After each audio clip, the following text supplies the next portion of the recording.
Medvedica, ktorá v pondelok vystrašila Martinčanov, zišla opäť z lesa k ľudským obydliam. Tentoraz do obce Sklabiňa, kde jej život za dramatických okolností ukončil policajný samopal. Na mieste bola aj naša kamera. Upozorňujeme, že nasledujúce zábery nie sú vhodné pre citlivé povahy.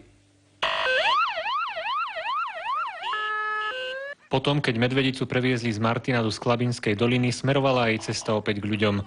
Zo Sklabine sa snažili policajti a poľovníci vyhnať niekoľko hodín. Neúspešne. Takéto veci sa nevidia každý deň. Tak to je už troška moc. Odviezli ho do našej doliny, čo tiež nebolo to najrozumnejšie riešenie. Prvýkrát pokojná medvedica zaútočila až potom, keď jej veterinárka vpichla časť uspávacej látky.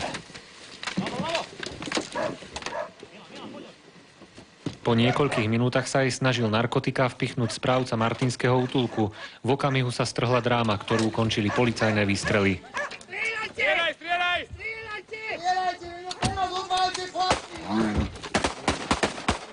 Som sa z automobilu snažil dopichnúť mu druhú dávku, vtedy ma napadol. Tu máme nejakú ukážku toho.